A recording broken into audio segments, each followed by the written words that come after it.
Hello, everybody, and welcome to another episode of United Talks Podcast. And today we're going to be doing the match preview for the game between Manchester United and Everton. And it's at Old Trafford. And Man United return to Old Trafford with one question hanging over the fixture. And the question is, can they keep the momentum alive against a disciplined, quietly dangerous Everton side under David Moyes? That's the big question. Because the truth is, I know we're coming into this game with a 5-game unbeaten run with 3 wins and 2 draws. Wins against Sunderland, against Liverpool, and then against Brighton, and then we drew against Nottingham Forest and Tottenham Hotspur. Now, this is a clash between Amorim's fluid possession dominant system, albeit considering what has happened the last couple of weeks, Man United haven't been dominant in possession to win games. According to Ole Gunnar Solskjaer, I was going to dispute it until I went and checked myself, and I found out that Man United have had an average of 45 to 60% ball possession without actually winning some of the games in our winning run. But it's supposed to be a possession dominant system where we take control of things and take control of how things pan out, especially for the game and the opposing team. So, yeah, hopefully that is what is going to be the case, because the last time we played Everton, maybe in a non-competitive game, it ended in a 2-2 draw in pre-season. So obviously I remember watching and analyzing that game, and we can actually do the same for this one as well. So yeah, thank you for joining in. If you haven't already, please do like, share, subscribe, and hit the notification bell so you don't have to miss anything as it relates to Manchester United. So this is a clash between Amorim's fluid possession-based system, possession dominant system, and Moyes' revived efficient Everton. It's a matchup that actually rewards patience, control, and tactical possession or precision with regards to how we approach or how Everton approaches the game. But United are favorites. Yes, but this Everton is not the Everton of last season. Not anymore. They have really interesting players that we're going to analyze pretty much straightforward. So if you haven't already, like I said, please do join the community, like, share, subscribe, and hit the notification bell so you don't have to miss anything as it relates to Manchester United. So we're going to go with some of the head-to-head and the historical perspective of this game.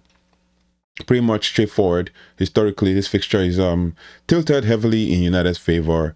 Old Trafford has been a fortress against Everton for decades. And United have dominated the Premier League era with 40 plus wins against Everton, against the Toffees. But recent memory deserves some respect. Everton took points off United in several tight games over the past 5 seasons, even through basically often through organization, set plays, and pragmatic games, pragmatic game management. And that is pretty much classic David Moyes traits, especially even in his time at West Ham and even now at Everton against Manchester United. Now, the Moyes narrative is his return to Old Trafford always carries emotional weight, and there is an unfinished business and a point to prove. If you look at the head-to-head matches, the last 5 games, it's been a 2-2 draw. That 2-2 draw is a friendly in pre-season, and then there was also another 2-2 draw last season again in Rúben Amorim's second game against Everton. In the first one, we beat them 4-0, and then there was the 2-0 win under Erik ten Hag and a 3-0 win a previous season under Erik ten Hag. Now, so far, Man United have played against Everton and won 96 times. There's been 51 draws between both teams, and there's also been 68 wins for Everton. And as the table stands, Man United enters this fixture 7th on the log, while Everton are 13th on the log with -1 goal difference and 15 points from a possible 33 points. Man United are 18 points from a possible 33. So, yeah, it is what it is. Yeah, we're seventh on the log and 1 point off top four, and 2 points off Chelsea, and 4 points off Man City, and potentially 6 points off Arsenal. So it is what it is. Pretty interesting. How not 8 points off Arsenal. Yeah, pretty interesting. Considering where we were last season. You also look at the situation where in the last Man United's form in the last 5 matches, pretty much straightforward, as I said earlier. 5 wins, 5-game unbeaten run, and all of that. And then for Everton, they've pretty much played, okay, so for Man United, it's basically 2 draws, like I said. The 4-2 win against Brighton, the 2-1 win against Liverpool, and the excuse me, the 2-0 win against Sunderland. Now, we also look at a situation where there's with the form guide and stuff, right? Man United come into this fixture with a consistent run of performances, built on improved defensive structure, higher chance creation and a clearer identity under Rúben Amorim. The October and early November form actually stabilized this season, with key attackers finding rhythm and midfield finally showing some balance. But obviously, we don't have legs for days, especially in the midfield. Now, Everton under David Moyes are the definition of a resurgence side. Basically, since January 2025, since the January 2025 return, they've become more purposeful, more dangerous, and far more efficient. And the stats are really telling. For XG per shot, their XG per shot jumped from 0.08 to 0.15, and their conversion rate actually almost tripled basically. First half aggression massively increased, and defensive block remains tight and disciplined. And this is the team that doesn't shoot often, but when they do, it costs. It counts basically, especially with their key players and stuff. They defend. They defend deep, break with precision, and punish mistakes, especially when they counter with their flying wingers, right, or flying forwards. United must treat them like a top half tactical threat, not a relegation struggler, obviously. Basically, if you also look at some of the stats for goals for, as we rank against Everton, we are higher than Everton. Everton are lower when it comes to goals for, but for goals for shots, we are higher compared to Everton. For assists, we are also higher compared to Everton. It is for saves that they are higher, because obviously they face more shots than Man United. For yellows, we are lower than Everton, and they are we are higher for reds, because we've got 1 red, they've got no red, and that's the red against Casemiro. Apart from that, it's pretty much straightforward. Pretty much, interesting stuff to see with regards to that. When you look at like how all the other players, how the players have performed, you can see that Harry Maguire has played 343 minutes for Man United. De Ligt has played 990 minutes compared to their top performing defenders in Michael Keane, and then you have Tarkowski, and you also have John O'Brien, who just qualified for the knockout stages with Republic of Ireland. And then you also have you have Nozair Majraoui, who's just coming back, who played 204 minutes, as well as Lenny Yoro, who has played 644 minutes. And then for goalkeeping, we have Altabinder, who has played 540, and then Senna Lamans has basically played 450. For them, their top goalkeepers, Jordan Pickford, who has just pretty much picked up everything and played, and he doesn't even give anybody a chance. So we're going to go to how Everton play under David Moyes. First and foremost, Manchester United like I said, I've said that Manchester United is coming to this game with consistent performance, but facing an Everton side under David Moyes, this Everton side is actually compact, clever, and very structured. Moyes mixes Dyche's defensive solidity with a more modern, selective attacking philosophy. Defensively, they line up in a 4-2-3-1 that morphs into a 5-4-1 out of possession. They crowd central zones and force opponents wide. The block is mid to low, basically, meaning that United must break patience with patience, right? They defend in packs and often form numerical superiority around the ball. Their PPDA, that's points per defensive action, is lower than Sean Dyche's version, meaning that pressing is more proactive and better coordinated. Now, in possession, basically, counter-attacking is their priority. They transition really fast when they win the ball, often targeting the channels behind the opposition's wing backs. Also, they build up slower. Their build-up is really slow, more considered than basically Sean Dyche's long ball heavy approach. Attacks are designed around creating fewer but higher quality chances. Now, the key patterns to notice with Everton's way of playing is hybrid fullback tucking into the back line during defensive phases. The number 10 often maybe Iliman Ndiaye drifts into pockets to create mismatches. Wide creators like Jack Grealish, who is on loan at Everton, is given the freedom to carry the ball and combine.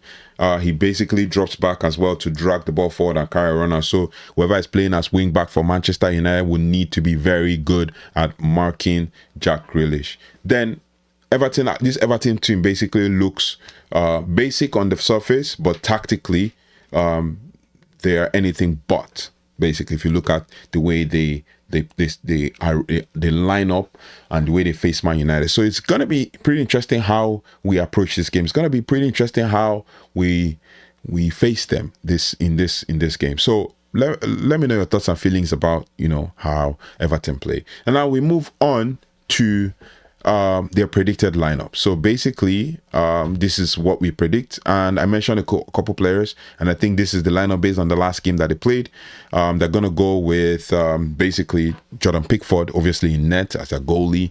Then they have Michael Keane and James Tarkowski, who's going to play center back in their 4-2-3-1 system that morphs into 5-4-1. Basically, they have James Garner, who's supposed to be a midfielder, but going to play as right back. If they don't play James Garner, they play O'Brien.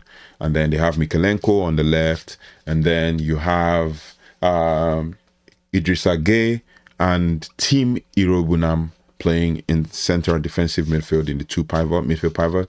So that midfield is going to be very interesting to observe how Man United approaches the game. Then you look at their three in attacking. You have Jack Grealish on the left. You have Keenan Dewsbury-Hall in the middle as a 10, and then you have Iliman Ndiaye as one of the as the right side. Iliman Ndiaye, a very skillful player and all of that. Keenan Dewsbury-Hall, very aggressive, can play on the left, can play in the 10, and they're going to be switching a lot depending on how they approach. And it kind of bodes well a little bit for us, especially because if you have all the we'll go to that. So basically they go up top with Barry. Right, that's how Everton line up. Not their key player for them.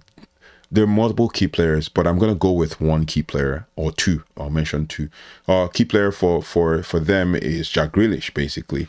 Just a ball carrier, just his elite mentality. He's found form again, has been doing really well. He hasn't scored in a while, but scored against Crystal Palace in their win against Crystal Palace, albeit nobody expected that they were going to beat Crystal Palace. And the last couple of games, he's been playing really well, and Everton have basically lost one, won two, and drawn one, and the one they drew was against Sunderland. Sunderland that drew to Arsenal, and that Man United beat. So he's played 12 games, 18 minutes, 1 goal, 4 assists. So he's been creating for them and all of that for the 30-year-old England international. Basically, that is for one of the players. Another key player for them is Iliman Ndiaye. He is the system connector for David Moyes. He operates between the lines, drifts into half spaces, and becomes the transitional release valve. Basically, he turns defense into attack. He carries the ball into dangerous zones. He links with the striker and wide players. And under Moyes, he's getting higher quality chances rather than speculative shots. So if United let him ghost into pockets, he could flip this game on its head. And it is the job of Luke Shaw in the left side of centre back to block him out, or potentially Patrick Dogu if we're going to match him strength for strength, pace for pace, band for band, and all of that. So which takes us to how Manchester United play. We've talked about this multiple times. We're going to go again. Man United play, basically, if you haven't already, please just like, share, subscribe, and all of that. So how Manchester United play. Now, Amorim's United finally, resemble a version he envisioned, even though he came out recently to say it's not really perfect, but it at least is something, right? The 3-4-3 or 3-4-2-1 hybrid system gives United the structure, verticality, and flexibility.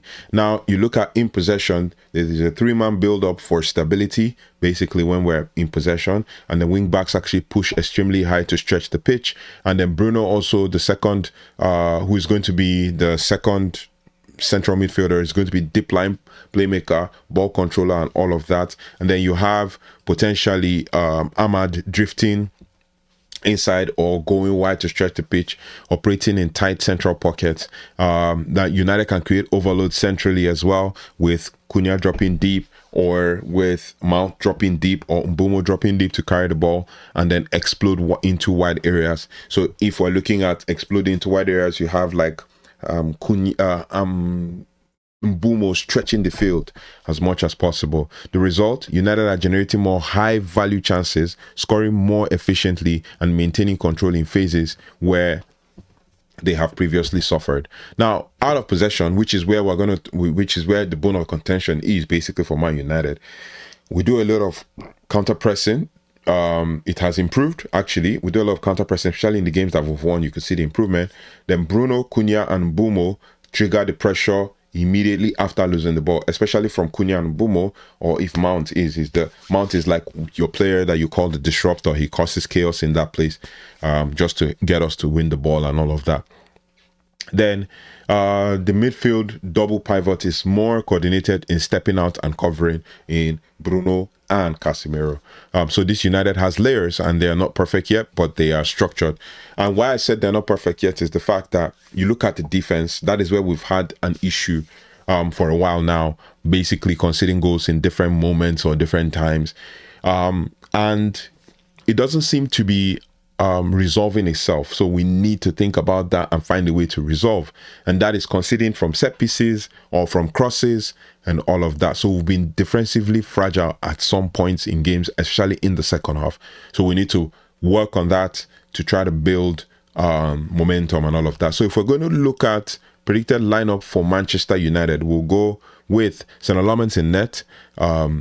Start with St. Laments in net in our 3-4-3 formation, but then obviously the back four is still going to stay steady as well. St. Laments in net, Matthias de Ligt. I'm not sure about Harry Maguire being back and stuff, so we go with St. Laments, Matthias de Ligt in center of centre back, and then we have Lenny Euro at the right side of centre back, and then Luke Shaw at the left side of centre back, and then it keeps building from there. And then we go on to the midfield pivots in our two midfield generals in Bruno Fernandes and Casemiro. Obviously, in games where Casemiro has been present, Man United have not conceded and Man United have not lost. But when he comes off, it seems like we've lost the spine in the middle. So we might have to find a way to manage that Casemiro situation. And then in our wing-back position for today, based on form and stuff, obviously, for those who did pretty well in international break, Patrick Dogu goes on the left side of centre-back, and then Ahmad goes on the right side of centre-back. I would have said the reverse was the case, but the truth is, I want a bit of width, and I want us to have a bit of space, and I want us to be able to manage Everton's pace, especially with Ndiaye, and then ball carry, especially with Jack Grealish, and then aggressiveness, especially with Keenan Drisby-Hall. So basically, Dogu and Ahmad on the right and the left, left and right, respectively. And then you also have Mason Mount playing as one of the 10 on the left, and then Brian Bumo playing as one of the 10s on the right. And then you have Cunha up top. And then you can switch it up however you want to. Mbumo switch to the other side. Mount goes as the false 9. Cunha drops in the middle. Just switch it up one way or another just to maximize possession, as well as ball carrying, as well as preventing Everton from controlling how we attack, just like Amorim will always want. Now, the key player for Manchester United, or maybe possibly key players for Manchester United, I've got 3. I would have gone with 2, but I've got 3. But I'll show you 2, and I'll show you with reason. Key player number 1, obviously, is our player of the month as well, and that is Brian Mbumo. Now, Brian Bumo has been very instrumental. He's played 12 games. He scored 6 goals with 1 assist in all 12. 1,000 minutes, basically. He's played 1,000 minutes, a whole lot of minutes, obviously, this season for the 26-year-old Cameroon international.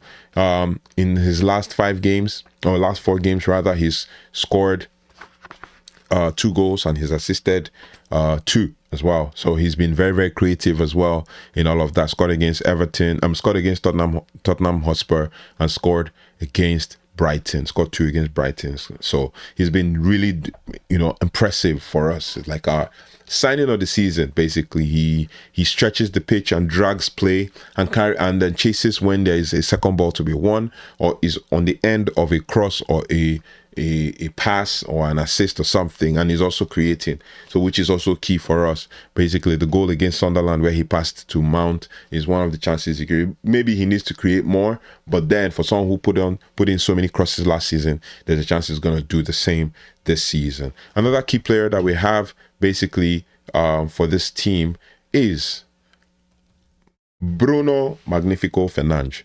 Bruno Fernandes, obviously, 12 games, 1,026 minutes or 1,028 minutes, 2 goals and 3 assists. So he's still creating. He's the highest chance creator in the Premier League this season, and multiple other things that he's done. He scored a hat-trick.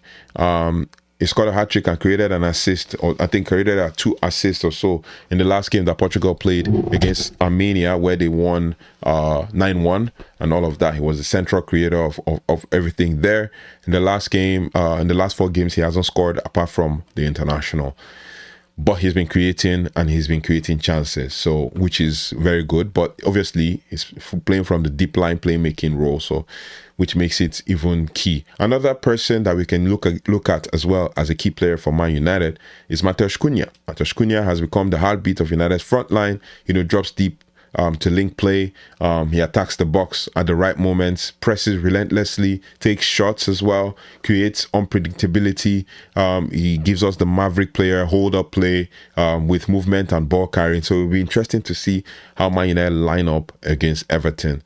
Against a deep Everton block, his ability to pull centre-backs out of shape will be very essential, and he's one who can turn slow possession into genuine threat. So he can carry them, drag them, and all of that. Everton's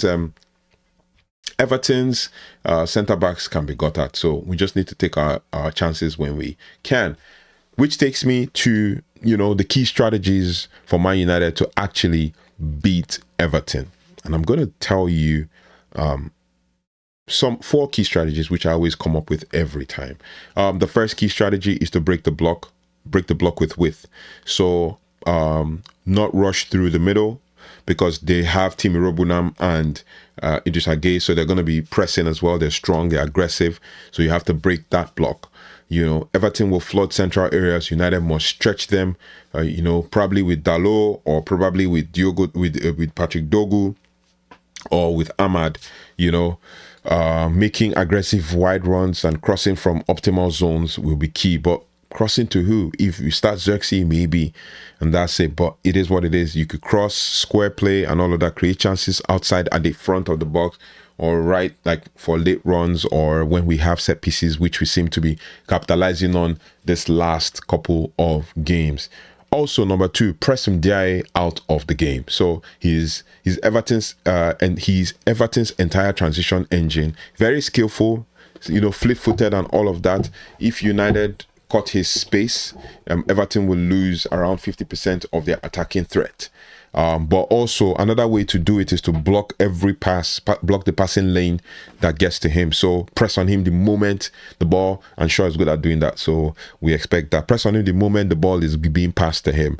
And then the next point, the third point, is to prevent slow defensive recycles. So Everton thrive when they drag opponents into predictable patterns, and United must increase the tempo in the final third. Quick passing sequences, rotations, first time touches, as well long balls, because we've seemed to be doing great with long balls. The fourth point is a two-edged sword, right? Because I can tell you for a fact that we've always won first half of games. So we've never gone into a game where we scored first and lost, especially in the first half.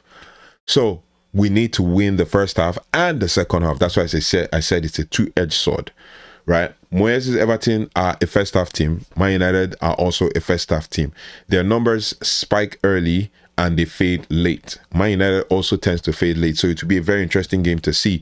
If United concede early, the match becomes a low block nightmare. So if they score early, Everton must open up, right? So if Man United score early, Everton will eventually open up, which is when United can kill the game. And we have found it difficult to kill games. Rúben Amorim talked about it post Tottenham.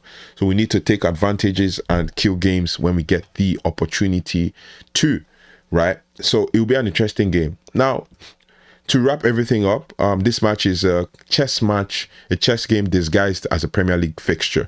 United hold the quality, the momentum, and the tactical variety. Everton hold the discipline, structure, and the threat of a well-timed counter. We also have the home advantage, and if United impose their tempo, break wide and neutralize Ndiaye and Jack Grealish as well, because he seems to be creating and is second on the list for chance creation, then they should control the match. United should control the match and stretch their unbeaten run. Obviously, we need to go beyond just 5 games unbeaten. We need to also rack up wins and not draws. But let's not underestimate Moyes' Everton, because if we do so, the game becomes exactly what he wants: tight, uncomfortable, and decided by moments. So, but also United have the tools. We just need to be patient and we need precision to use them, especially with Cunha when he takes shots. Don't force the shots. Take the shots when you need to and score when you need to, right? Pretty interesting, pretty straightforward and all of that. But then,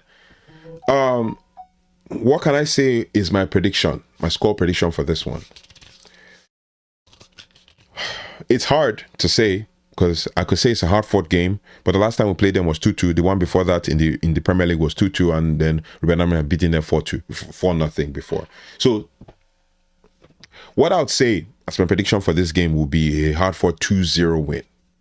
2-0, Old Trafford, everywhere is bubbling. We score in the first half and score in the second half and finish off the game.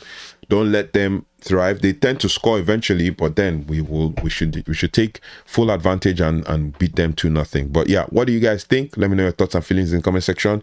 What are your predictions? What's the scoreline you predict? For me, I predict a 2-0 win. Bruno gets a goal and maybe Cunha gets a goal, and then Bruno gets an assist or something. So it will be a tough game for us to break them down. But if we break them down, then we have a chance. Especially so it's kind of like in the half space between the midfield and the attack on the left or on the right. So if you are going to operate in that lane, then you'll be able to handle, especially they are tall, because they have tall right and left back. So Mikalenko and O'Brien or Jamie Garner are really top players. So it'll be interesting to see. So let me know your thoughts and feelings in the comment section. After this one, you're going to see a couple videos. But yeah, if you have not already, please do like, share, subscribe, and hit the notification bell so you don't have to miss anything as relates to Manchester United. I'll see you on the next one. Take care, goodbye, and God bless.